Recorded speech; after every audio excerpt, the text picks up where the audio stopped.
രാഷ്ട്രീയത്തിൻ്റെ നാടകക്കളരിയായ മഹാരാഷ്ട്രയിൽ മഹായുതിക്കാണ് ഏറ്റവും കൂടുതൽ വിജയസാധ്യത പല എക്സിറ്റ് പോളുകളും ഇപ്പോൾ പ്രവചിക്കുന്നത്.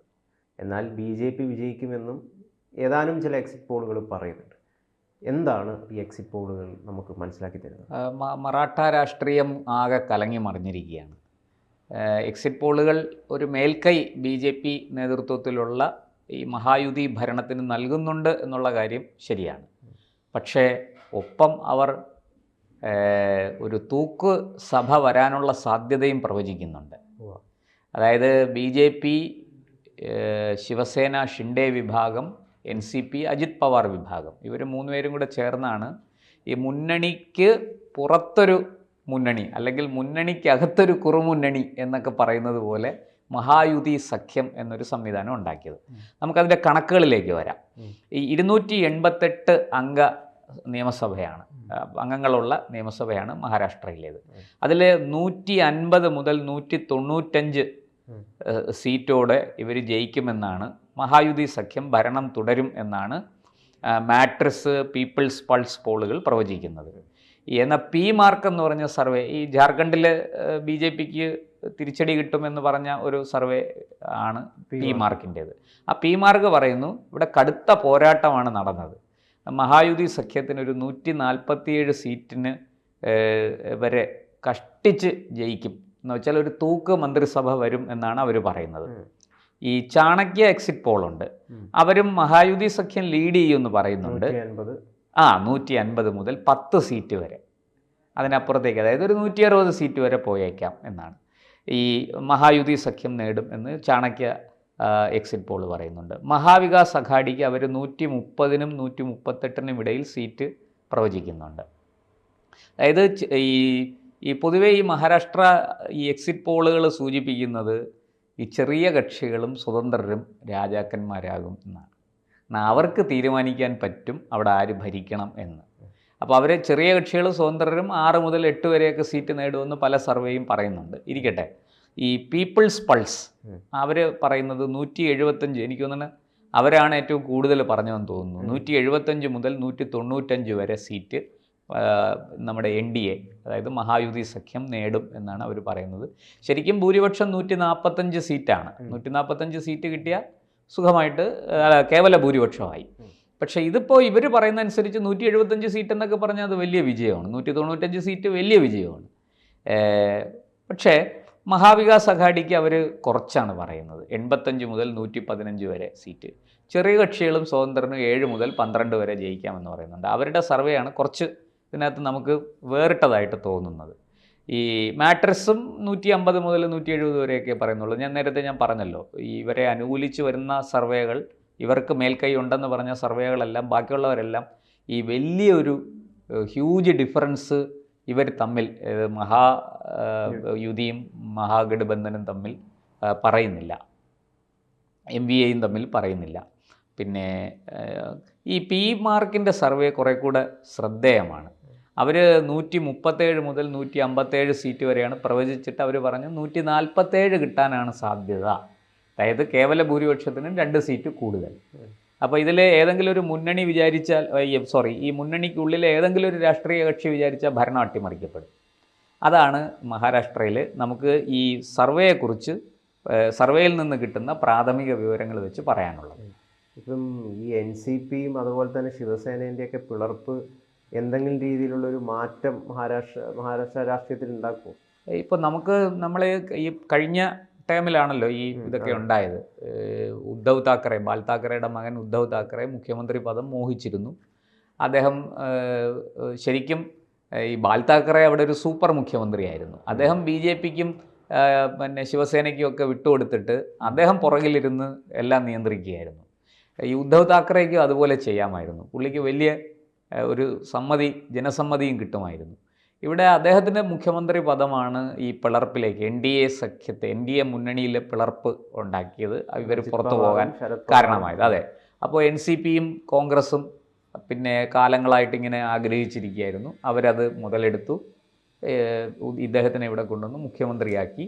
പക്ഷേ അമിത്ഷാ വെറുതെ ഇരുന്നില്ല, BJP വെറുതെ ഇരുന്നില്ല, വളരെ സമർത്ഥമായിട്ട് ശിവസേനയെ മുറിച്ചു, ഒരു വലിയ വിഭാഗത്തെ ഇവിടെ കൊണ്ടുവന്ന് അതിൽ നിന്നൊരാളെ പിടിച്ച് മുഖ്യമന്ത്രിയാക്കി. ഷിൻഡെ എന്ന് പറയുന്ന ഒരു പിന്നാക്ക വിഭാഗത്തിൽ നിന്ന് ഒരാളെ മുഖ്യമന്ത്രിയാക്കി. എന്നിട്ട് അവിടുത്തെ മുഖ്യമന്ത്രി ആയിരുന്ന BJPയുടെ മുഖ്യമന്ത്രി ആയിരുന്ന ഫട്നാവിസ്, ദേവേന്ദ്ര ഫട്നാവിസ്, അദ്ദേഹത്തിൻ്റെ കീഴിൽ ഒരു ഉപമുഖ്യമന്ത്രിയായിട്ട് സത്യപ്രതിജ്ഞ ചെയ്തു. അപ്പോൾ ഇത് BJP ഒരു വലിയ സൂചനയാണ് കൊടുത്തത്. എന്ന് വെച്ചാൽ ഞങ്ങളിതാ കരുത്തുള്ളവരെ ഞങ്ങൾ അംഗീകരിക്കും, അവരെ ഞങ്ങൾ സ്ഥാനത്തെത്തിക്കും, അവരെ മുഖ്യമന്ത്രിയാക്കും എന്നെല്ലാം ഒരു കൃത്യമായ മെസ്സേജാണ് കൊടുത്തത്. അതൊരു പിന്നാക്ക വിഭാഗത്തിൽ നിന്നുള്ള ഒരാളും കൂടി ആയപ്പോൾ അതിന് കുറേ കൂടെ ജനകീയ ശ്രദ്ധ പിടിച്ചുപറ്റി. അത് കുറേ കൂടെ എന്താ പറയുക, ലോകം മുഴുവനും അതൊന്ന് ശ്രദ്ധിക്കാൻ തയ്യാറായി. ഇവിടെ അതേസമയം NCPയും അതായത് നമ്മുടെ ശരത് പവാർ നേതൃത്വം നൽകുന്ന NCPയും കോൺഗ്രസും ഈ ഉദ്ധവ് താക്കറെയുടെ നേതൃത്വത്തിലുള്ള ശിവസേനയും ആളെണ്ണം കുറവാണ്. അവർക്ക് പ്രതിപക്ഷത്തിരുന്ന് വേണ്ട തന്ത്രങ്ങൾ ആവിഷ്കരിച്ച് ഇവരെ സമ്മർദ്ദത്തിലാക്കാനോ ഈ മുന്നണിയെ പൊളിക്കാനോ ഒന്നും സാധിച്ചില്ല. നമുക്കറിയാം, ഇന്ത്യൻ രാഷ്ട്രീയത്തിലെ അതികായനാണ്, ഒരു ചാണക്യനാണ് ശരത് പവാർ. ശരത് പവാർ വാസ്തവത്തിൽ ഈ ഇന്ത്യയുടെ പ്രധാനമന്ത്രി പോലും ആകും എന്നൊരു ഘട്ടത്തിൽ കേട്ടിരുന്നു.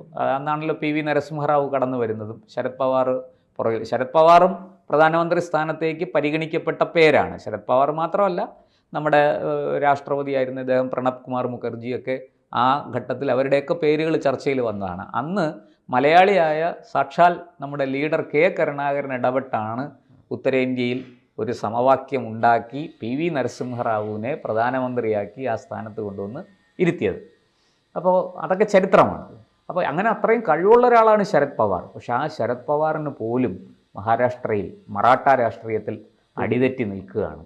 കാരണം ഇപ്പോൾ അദ്ദേഹം ഒരു എന്താ പറയണ്ടേ, ഈ തെരഞ്ഞെടുപ്പിലും കൂടെ അവർ പുറകിലേക്ക് പോയി കഴിഞ്ഞാൽ, ഭരണം നഷ്ടമായാൽ NCPയുടെ ശരത് പവാർ വിഭാഗത്തിൻ്റെ നിലനിൽപ്പ് തന്നെ ചോദ്യം ചെയ്യും. എന്തായാലും ജയിച്ചു കഴിഞ്ഞ് കഴിഞ്ഞാൽ ആരാകും മുഖ്യമന്ത്രി എന്ന കാര്യത്തിൽ ഒരു വലിയ തർക്കം ഉണ്ടാകുന്നുള്ള കാര്യത്തിൽ സംശയമില്ല. തീർച്ചയാണ്. BJP മുഖ്യമന്ത്രി ഉണ്ടാകുമോ? BJP മുഖ്യമന്ത്രി ഉണ്ടാകാൻ സാധ്യതയുണ്ട്, ഇല്ല എന്ന് നമുക്ക് പറയാൻ സാധിക്കില്ല. കാരണം എന്താണെന്ന് വെച്ചാൽ BJP ആയിരിക്കുമല്ലോ ഏറ്റവും കൂടുതൽ സീറ്റുകളിൽ മത്സരിച്ചത്. BJPയും ഏതാണ്ട് ശിവസേനയും വലിയ ഷിൻഡെ വിഭാഗവും വലിയ വ്യത്യാസമില്ല. എനിക്ക് കൃത്യമായിട്ട് ഞാനിപ്പോൾ കണക്ക് ഓർക്കുന്നില്ല. പക്ഷേ ഈ അജിത് പവാർ കൂടെ വന്നപ്പോൾ BJPക്ക് കുറേ വിട്ടുവീഴ്ച ചെയ്യേണ്ടി വന്നു. കാരണം ആ അജിത് പവാറിൻ്റെ വരവിനെ ഷിൻഡെ വിഭാഗം അത്ര ഒരു സുഖകരമായിട്ടല്ല കാണുന്നത്. കാരണം ഈ ഷിൻഡേക്കുള്ള BJPയുടെ പുറത്തുള്ള സമ്മർദ്ദം ചെലുത്താനുള്ള ശക്തി അല്ലെങ്കിൽ സ്വാധീനം കുറച്ച് കുറയുകയാണല്ലോ അജിത് പവാർ ഇങ്ങോട്ട് വരുമ്പോൾ. അപ്പോൾ അജിത് പവാർ അത്യാവശ്യം മഹാരാഷ്ട്രയിൽ വേരോട്ടമുള്ള ഒരു പാർട്ടിയാണ് NCP, അല്ലെന്ന് പറഞ്ഞുകൂടാ. ആ NCPയിലെ ഒരു പ്രബല അംഗങ്ങളെയും കൂടെ കൂട്ടിക്കൊണ്ടാണ് ഇദ്ദേഹം അവിടുന്ന് ചാടിയത്. ഇപ്പോൾ ശരത് പവാറിൻ്റെ വിരോധം സമ്പാദിച്ചുവെങ്കിലും ഇപ്പുറത്ത് BJPയുടെ സൗഹൃദം അദ്ദേഹത്തിന് നേടാനായി. അപ്പോൾ ഒരു പ്രത്യേക തരത്തിൽ മഹാരാഷ്ട്ര രാഷ്ട്രീയം മാറിയിരിക്കുകയാണ്. ഒരു പക്ഷേ ഈ മുന്നണിക്കുള്ളിൽ BJPയുടെ മുഖ്യമന്ത്രി ഉണ്ടാകണമെന്ന് അജിത് പവാർ പറഞ്ഞാലോ, അത് ഷിൻഡേക്ക് ഒരു വെല്ലുവിളിയാണ്, ഷിൻഡെ വിഭാഗത്തിന്. പിന്നെ BJP ഒരു കോംപ്രമൈസിന് തയ്യാറായിട്ട് ഷിൻഡെ വിഭാഗത്തെ തന്നെ വീണ്ടും മുഖ്യമന്ത്രി പദത്തിലേക്ക് കൊണ്ടുവന്ന് അജിത് പവാറിനും ഏറ്റവും ഒരു വളരെ എന്താ പറയുക, ബഹുമാനം കിട്ടുന്ന വളരെ ഏറ്റവും പ്രാധാന്യമുള്ള വകുപ്പുകളൊക്കെ കൊടുത്ത് ഒരു പ്രത്യേക കെമിസ്ട്രി അതിനകത്ത് വർക്കൗട്ട് ചെയ്താൽ അത് സുഗമമായിട്ട് പോകും. പക്ഷെ അത് എത്ര നാൾ പോകും എന്ന് നമുക്ക് പറയാൻ പറ്റില്ല. BJPക്കുള്ളിൽ ഇപ്പോൾ അമിത്ഷായുടെ ഇടപെടലും കാര്യങ്ങളും ഒക്കെ ഉണ്ട്. അതുകൊണ്ട് ഇവരാരും വലിയ എന്താ പറയുക, ചാട്ടത്തിന് ആരും തയ്യാറാകില്ല BJPക്കുള്ളിൽ. പക്ഷെ ഭാവിയിൽ അതെങ്ങനെയൊക്കെ ആയിത്തീരും എന്ന് നമുക്ക് പറയാൻ പറ്റില്ല. BJPയുടെ ആത്യന്തികമായ ലക്ഷ്യം മഹാരാഷ്ട്ര പിടിക്കുക, മഹാരാഷ്ട്രയുടെ മുഖ്യമന്ത്രി പദം BJPയുടെ കയ്യിലെത്തിക്കുക എന്നുള്ളത് തന്നെയാണ്. ഇവിടെ ആയിരിക്കും മുഖ്യമന്ത്രി ദേവേന്ദ്ര ഫട്നാവിസ് ആകാനാണ് സാധ്യത BJPയിൽ നിന്ന്. അല്ലെങ്കിൽ ഷിൻഡെ വിഭാഗത്തിൽ നിന്നോ അജിത് പവാറിൻ്റെ വിഭാഗത്തിൽ നിന്ന് മുഖ്യമന്ത്രിയാകുമെന്ന് എനിക്ക് തോന്നുന്നില്ല. അതിനേക്കാൾ സാധ്യത കൂടുതൽ ഷിൻഡെ വിഭാഗത്തിന് തന്നെയാണ്. ഇവിടെ ഇപ്പുറത്ത് ഒരിക്കൽ കൂടി തോറ്റ് പ്രതിപക്ഷത്തിരുന്നാൽ ഉദ്ധവ് താക്കറയുടെ രാഷ്ട്രീയ ജീവിതം ഇവിടെ അസ്തമിക്കുകയാണ്. എന്തായാലും ഈ ഒരു കാര്യം നമ്മൾ സംസാരിച്ചില്ല എന്ന് തോന്നുന്നു. ഇന്ത്യ സഖ്യത്തിനെ പറ്റി എന്ത് പറയുന്നു? ഇന്ത്യ സഖ്യം മഹാരാഷ്ട്രയിലും ഈ പറഞ്ഞതുപോലെ തീരെ തകർന്നു പോകത്തില്ല എന്നേ ഉള്ളൂ. പക്ഷെ അവർക്ക് തിരിച്ചടി തന്നെയാണ്. ഭരണത്തിൽ വരുന്നില്ല. ഇപ്പോൾ ഹരിയാനയിൽ തിരിച്ചടി കിട്ടി, കാശ്മീരിൽ തിരിച്ചടി കിട്ടി. കാശ്മീരിൽ അവർ വളരെ കുറച്ച് സീറ്റുകളിലാണ് വിജയിച്ചിരിക്കുന്നത്, അറിയാമല്ലോ. ജമ്മുവിൽ അവർക്ക് ഒട്ടും തന്നെ മികവ് തെളിയിക്കാൻ പറ്റിയില്ല കോൺഗ്രസ്സിന്. ഈ അതുപോലെ മഹാരാഷ്ട്രയിലും ആ തിരിച്ചടി കിട്ടിയാൽ ഇന്ത്യ സഖ്യത്തെ ബാധിക്കുന്നത് മാത്രമല്ല, അത് കോൺഗ്രസിനും കടുത്ത വെല്ലുവിളിയാണ്. പക്ഷേ അവർ കുറച്ച് ഈ പറഞ്ഞതുപോലെ ഒരു കടുത്ത മത്സരത്തിനുള്ള ഒരു സാഹചര്യം ഒരുക്കി അങ്ങനെ ഒരു പറയുന്നത് പോലെ ഒരു 130 പുറത്തൊക്കെ സീറ്റുകൾ നേടിയാൽ അത് ബി ജെ പിക്ക് ഒരു വെല്ലുവിളി തന്നെയാണ്. ശരി, മഹാവികാസ് മുമ്പിലാണെങ്കിലും ഗഡ്ബന്ധൻ ഒട്ടും താഴെയല്ല. അതെ, നമുക്കങ്ങനെ വരട്ടെ, തിരഞ്ഞെടുപ്പ് ഫലം വരട്ടെ. ഇപ്പോൾ അങ്ങനെയാണ് പറയുന്നത്. ഇപ്പോൾ ഉടനെ വരുമല്ലോ, അത് വരുമ്പോൾ നോക്കാം. ശരി.